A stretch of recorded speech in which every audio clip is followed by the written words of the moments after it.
एक कठोर सत्य सांगतो तुम्हाला, बहुतेक जण पोलीस भरतीत फेल होतात. ती मेहनत अभ्यास कमी असल्यामुळे नाही, तर जिल्हा निवड चुकल्यामुळे. लेखी 85+ असून ग्राउंड 42+ असून सुद्धा ते सिलेक्ट होत नाहीत आणि त्यांचं वर्दीचं स्वप्न अपूर्ण राहतं. ते एका कारणामुळं, ते म्हणजे जिल्हा निवड चुकल्यामुळे. तर मित्रांनो, आज त्यावरच आपण बोलणार आहोत. व्हिडिओ सर्वांनी काळजीपूर्वक शेवटपर्यंत पाहायचा आहे.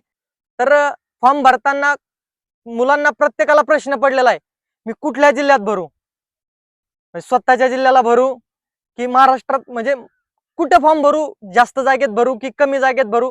तर मित्रांनो, ह्या सर्व प्रश्नाची उत्तर मी तुम्हाला ह्या व्हिडिओतून देण्याचा प्रयत्न करणार आहे. तर वेळ न घालवता चला सुरू करूया. मित्रांनो, महत्वाचं, जिल्हा निवड करताना तुमची तयारी कशी आहे, हा महत्वाचा मुद्दा आहे. कारण की तुमची तयारी कशी आहे हे तुम्हाला स्वतःला माहिती आहे. म्हणजे तुम्ही मला विचारताय प्रश्न आणि मी तुम्हाला सांगेल, हा ठीक आहे, ह्या जिल्ह्याला फॉर्म भरा, त्या जिल्ह्याला फॉर्म भरा. पण मित्रांनो, पण तुमची तयारी मला माहिती नाहीये, त्यामुळे मी तुम्हाला डायरेक्ट नाही सांगू शकत. फक्त महत्वाचा मुद्दा आहे, तुमची तयारी कशी आहे, तुम्हाला ग्राउंडला मार्क्स किती येतात आणि पेपर.